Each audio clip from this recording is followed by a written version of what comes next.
ইসলাম, আশা করি তোমরা সবাই ভালো আছেন। আজকে তোমাদের সামনে একটি গুরুত্বপূর্ণ বিষয় নিয়ে কথা বলতে যাচ্ছি, সেটা হচ্ছে অ্যাডমিশন ট্রাম। অ্যাডমিশন ট্রাম আমাদের প্রচলিত শিক্ষা ব্যবস্থায় একটি গুরুত্বপূর্ণ ট্রাম, কেননা যদি তুমি অ্যাডমিশন ট্রামে ভালোটা করতে পারো, অর্থাৎ এই শিক্ষা ব্যবস্থায় সাপোজ তুমি এসএসসিতে ভালো রেজাল্ট করলাম, এইচএসসিতে একটা ভালো রেজাল্ট, তো তোমার থেকে সমাজ একটা ভালো এক্সপেকটেশন রাখে যে হ্যাঁ আরও ভালো কিছু করবে। কিন্তু যদি তুমি অ্যাডমিশন টার্মে একটা ভালো রেজাল্ট না করতে পারো, অর্থাৎ দেখা গেলো তুমি অ্যাডমিশন টার্ম কোনো কারণে খারাপ করলে, তো সমাজ তোমাকে এমনভাবে দেখবে, মানে এমন নেগলিজেন্স করবে যে মনে হবে যে তুমি ক্রাইম করে ফেলছো। তো এই জন্য প্রচলিত শিক্ষা ব্যবস্থায় অ্যাডমিশন টার্ম একটা গুরুত্বপূর্ণ অধ্যায়। তো আজকে আমরা মূলত ঢাকা বিশ্ববিদ্যালয়ে মানবিক বিভাগ সম্পর্কে আলোচনা করব। তো আর দেরি না করে স্টার্ট করা যায়। ফার্স্ট পার্টে মূলত আমরা আলোচনা করব ঢাকা বিশ্ববিদ্যালয়ের মানবিক বিভাগের যোগ্যতা এবং মানদণ্ড সম্পর্কে।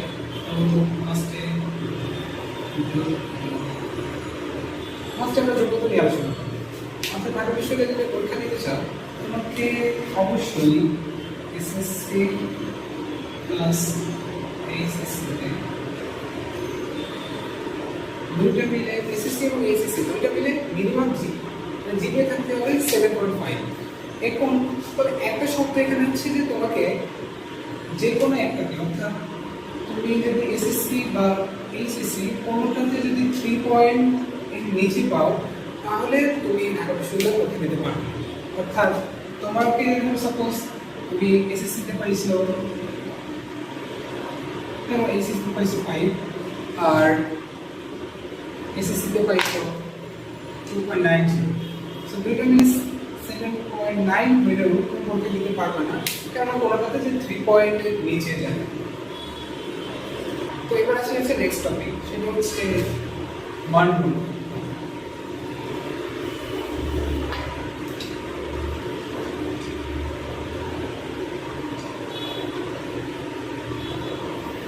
অর্থাৎ মানদণ্ডের যে বিষয়টা, সেটা হচ্ছে ইংলিশ,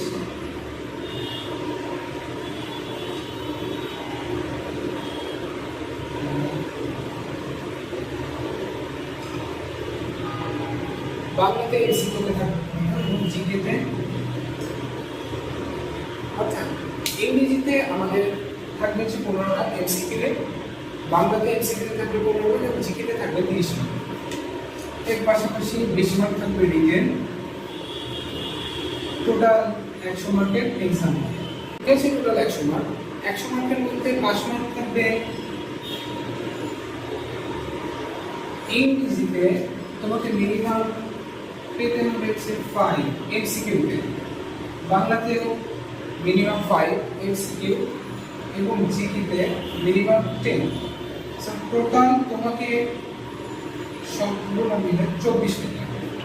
অর্থাৎ তোমাকে বাংলা, ইংরেজি এবং জিকে তিনটা মিলে মিনিমাম 24 পাইলে তুমি পাস করবে। অর্থাৎ যদি তুমি পাস করো তাহলে তোমার রিটেনের খাতা দেওয়া হবে। আচ্ছা, এবার একটা বিষয় একটু ক্লিয়ার করি, সেটা হচ্ছে 5 মার্ক জিকেতে হচ্ছে 10, বাংলা 5 আর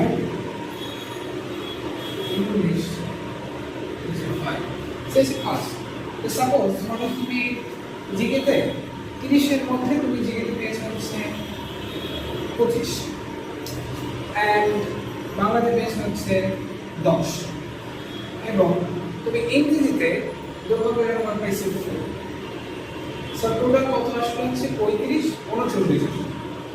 যেখানে আমাদের 24 মার্কে পাস, সেখানে তুমি 39টিও ফেল করবে। এবার যদি তুমি কোনো একটা সিঙ্গেল সাবজেক্টে, অর্থাৎ জিকেতে বা ইংলিশতে বা বাংলাতে যদি তুমি আলাদাভাবে পাস না করতে পারো, তাহলে তোমার টোটাল গড় ফেল হিসেবে আসবে। অর্থাৎ আমরা একটা সাবজেক্টে ফেল করলে যেমন ফেল হয়ে যায়, তো এরকম যেখানে একটা সাবজেক্টে ফেল করে টোটালি ফেল। এবারে সে হচ্ছে রিটেন পার্ট। সো রিটেন পার্টে বাংলাতে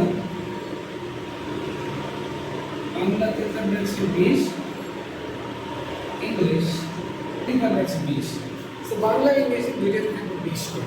তো এই দুইটা মিলে তোমাকে মিনিমাম 11 পেতে হবে। অর্থাৎ তুমি যদি রিটেনে দুইটা মিলে 11 পাও, তাহলে তুমি ইজিলি পাস করে যাবে। এটা রিটেনে পাস করার কোনো ক্রাইটেরিয়া নেই, তবে দুইটাকে আলাদাভাবে পাস করতে হবে এমসিকিউ এর মধ্যে। এর মধ্যে পারে যে ফি কত। সো তুমি যদি ফর্ম ওঠানোর ক্ষেত্রে তোমাদের 1000 টাকা নেবে ফর্ম অনেক পাবো। সেই হচ্ছে টোটাল বিষয়।